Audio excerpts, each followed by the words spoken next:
Hello guys, आप सभी का स्वागत है मेरे चैनल एनिमे एक्सप्लेन्स में। और मैं आप लोगों के लिए लेके आ गया हूँ एक और न्यू फ्रेश वीडियो। मगर वीडियो स्टार्ट करने से पहले मैं बताना चाहता हूँ, आप लोगों में से बहुत सारे लोग वीडियो देखते तो हैं मगर उन्हें सब्सक्राइब नहीं करते हैं। सब्सक्राइब कर दो यार, क्या जाता है, जल्दी से 10K करवा दो। तो चलिए बिना किसी देरी के वीडियो को शुरू करते हैं। एपिसोड के शुरुआत में रॉज उससे कहता है, मैं तुम्हें हरा के ही रहूँगा। वो बॉडी बिल्डर उससे कहता है, तुम में कुछ बात तो ज़रूर है बच्चे, लेकिन मैंने पहले ही तुम पे बहुत सारा वक्त ज़ाया कर दिया है। वैसे भी मेरी वॉर स्पिरिट और ज़्यादा देर के लिए नहीं रहेगी, लेकिन ये जितनी है तुम्हें हराने के लिए काफ़ी है। उसके बाद हम देखते हैं वो अपनी वॉर स्पिरिट को रिलीज़ कर देता है, जिसका नाम है स्टोन बीस्ट। रॉज उससे कहता है, ठीक है, तो अब बस एक ही चीज़ है जो मैं कर सकता हूँ, मुझे अपना बेस्ट देना होगा। और ये कहने के बाद वो लड़ाई करने के लिए तैयार हो जाता है। वो बॉडी बिल्डर उससे कहता है कि तुम्हें तो गर्व होना चाहिए कि तुम्हें मेरे वॉर स्पिरिट को देखने का सम्मान मिला, और अब मैं तुम्हें इसी से मारने वाला हूँ। वो अपनी सुपर पावर से रॉज को मारने के लिए आगे बढ़ रहा होता है, और इधर हम रॉज को दिखाया जाता है जो अपने मन में सोच रहा होता है, इसकी पावर की प्रेशर तो बहुत ज़्यादा है। वो रॉज को एक ज़ोर से मुक्का मारता है, रॉज भी उसे ब्लॉक करता है और वहाँ चारों तरफ धुआं ही धुआं हो रहा होता है। मगर उस हमले को सहने के बाद हम देखते हैं कि रॉज के मुँह से ब्लड निकलने लगता है।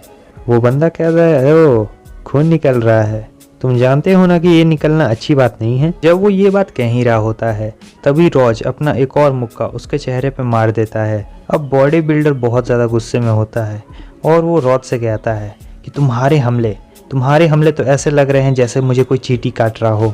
उसके बाद वो रॉज पे हमला करने के लिए जाता है। रॉज उसके हमलों से बचता जा रहा होता है और फिर उसके बाद रॉज भी उस पर काउंटर अटैक कर रहा है।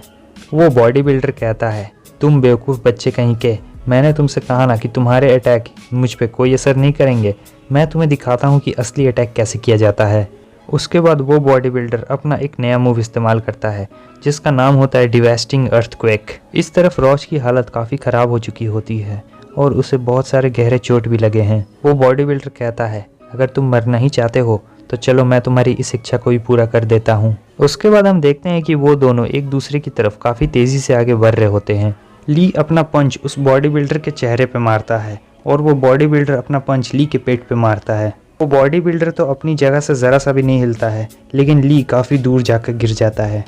वो बॉडी बिल्डर कहता है, बेवकूफ़ कहीं के, क्या तुम अपने इन कमज़ोर हमलों से कुछ और एक्सपेक्ट कर रहे थे। उसके बाद वो अपनी वॉर स्पिरिट को वापस बुला लेता है और कहता है कि मुझे अब इसकी ज़रूरत नहीं है।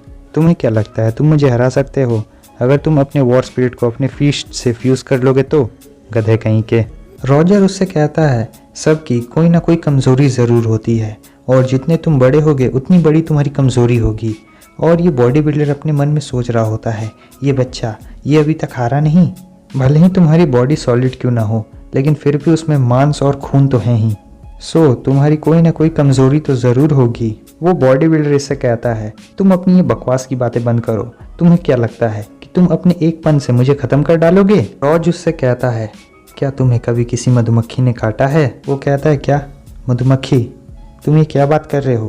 तुम किसके बारे में ये बात कर रहे हो? रॉज उसे बताता है कि जब मधुमक्खी काटता है और उसका पॉइजन धीरे धीरे स्किन के अंदर जाता है तब वो और भी ज़्यादा दर्द करता है। जो पंचेस मैंने अभी तुम्हें मारे हैं वो मैंने तुम्हारे बॉडी के बहुत ही नाजुक हिस्से पे मारे हैं, तुम्हारा गला, तुम्हारा आर्मपिट और तुम्हारा मुंह। अगर मैं उस सारे इंजेक्टेड स्पिरिट को एक साथ तुम्हारी बॉडी के अंदर से निकाल लूँ तो इससे तुम्हारी बॉडी को बहुत बड़ा डैमेज होगा। अब समय आ गया है उन सभी को एक साथ बाहर निकालने का। वो बॉडी बिल्डर कहता है, नहीं रुक जाओ। रॉज अपना फाइनल मूव चल देता है जो कि देखने में बहुत शानदार लग रहा है। जैसे ही वो उन सारी स्पिरिट्स को उसके बॉडी के बाहर निकालता है उसकी बॉडी को बहुत भारी डैमेज पड़ता है और वो ठीक से खड़ा भी नहीं हो पा रहा होता है।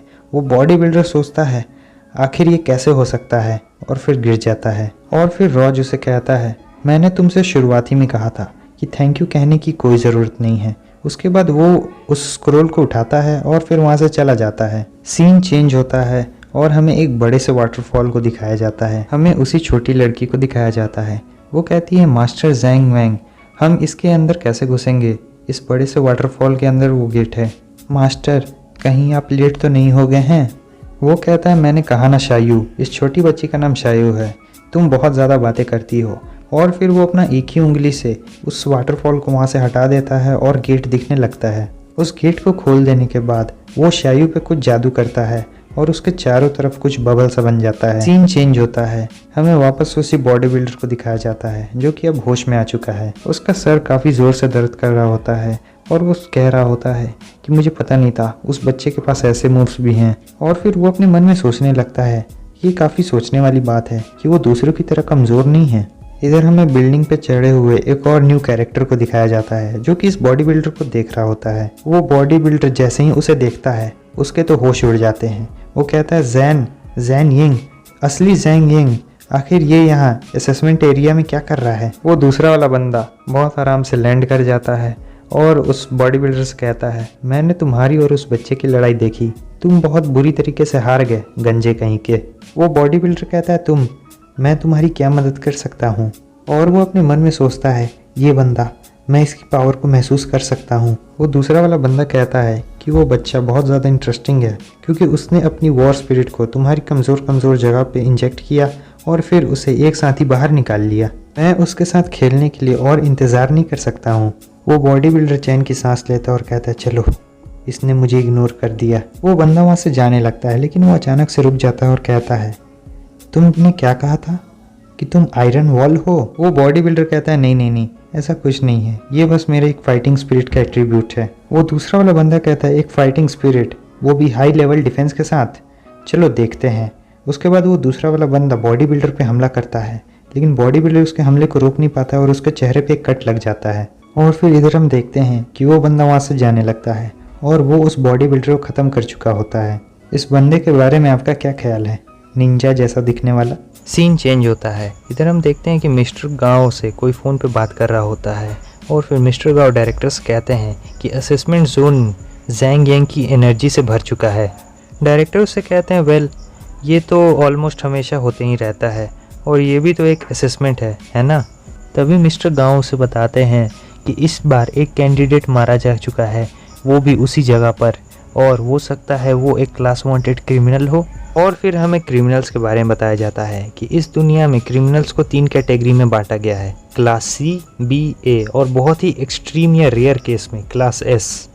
जो क्रिमिनल्स क्लास ए वांटेड लिस्ट में आते हैं वो उन्होंने बहुत सारे लोगों को मारा हुआ होता है या फिर बहुत सारे क्राइम्स किए हुए होते हैं। डायरेक्टर कहते हैं, मैं उन सभी असेसमेंट के बारे में तो श्योर नहीं हूँ जो हम लेते हैं, चलो चलते हैं। मैं नहीं चाहता कि इन सभी चीज़ों का दोष ओल्ड लेडी मुझे ही दे। इधर हमें असेसमेंट जोन को दिखाया जाता है जहाँ पे अनाउंसमेंट हो रही होती है कि अब सिर्फ 30 मिनट बाकी हैं, प्लीज़ आप लोग जल्दी करें। सीन चेंज होता है, हमें रॉज को दिखाया जाता है जो कि दूसरे बंदे से लड़ रहा होता है और उस पर भारी भी पड़ रहा होता है। वो दूसरा बंदा अपने मन में सोच रहा होता है, इस बच्चे की स्पिरिचुअल एनर्जी तो बहुत ज़्यादा है, क्या ये एक मॉन्स्टर है? रॉज उससे कहता है कि डिस्ट्रैक्ट मत हो और वो उसके पेट में एक जोरदार घुसा मारता है। ये काफ़ी खतरनाक हो सकता है अगर तुम्हारा ध्यान भटक जाए तो। उसके बाद रॉज उसे अपनी स्पिरिचुअल एनर्जी से काफ़ी तेज़ मुक्का मारता है और ये बंदा भी धराशायी हो जाता है। हमें पता चलता है कि ये रॉज का चौथा शिकार है। और फिर रॉज कहता है, जैसे जैसे वक्त ख़त्म हो रहा है वैसे वैसे उतने ही ज़्यादा लोग मारे जा रहे हैं क्योंकि वो लोग सभी एक दूसरे से पास को छीनना चाहते हैं और ये रॉज को बहुत ज़्यादा एनोइंग लगता है, इसलिए वो इससे जल्दी डील करना चाहता है। फिर भी मुझे याद है अपनी मेमोरीज़ में कि मेरे पापा मुझसे क्या कहा करते थे। और फिर हमें बताया जाता है कि उसके डैड उसे ये बताते थे कि स्पिरिचुअल एनर्जी का अलग अलग तरीके का इस्तेमाल करने से उसकी बॉडी पे कैसे कैसे अलग अलग इफ़ेक्ट पड़ेंगे। और फिर रॉज हमें बताता है कि ये डैड के वर्ड्स थे और ये मुझे बहुत ज़्यादा इंस्पिरेशन देते हैं। मुझे ये नहीं पता है कि मैं कैसे फोनिक्स से कंपेयर करूँ क्योंकि वो एसेनेशन ऑर्गेनाइजेशन का मेंबर है। नहीं, फोनिक्स सबसे ज़्यादा ताकतवर है और वो मेरा आइडल भी है। तभी हम देखते हैं पीछे से कोई ताली बजा रहा होता है और कहता है, बहुत बढ़िया, काफ़ी कमाल की ट्रिक थी। हम देखते हैं ये वही ब्लू हेयर वाला बंदा होता है और ये कहता है, मुझे लगता है कि मैं तुम्हें धीरे धीरे इंटरेस्ट ले रहा हूँ, मैं तुम्हें काफ़ी देर से ढूंढ रहा था। रॉज उससे कहता है, क्या तुम यहाँ पर मेरा पास चुराने आए हो? और रॉज अपने मन में सोच रहा होता है कि आखिर ये कैसा बंदा है, ये बाकियों से बिल्कुल अलग दिख रहा है। वो बंदा कहता है, तुमने कहा पास? नहीं, मैं उस चीज़ में ज़रा सा भी इंटरेस्टेड नहीं हूँ, मैं तुमसे लड़ने में ज़्यादा इंटरेस्टेड हूँ।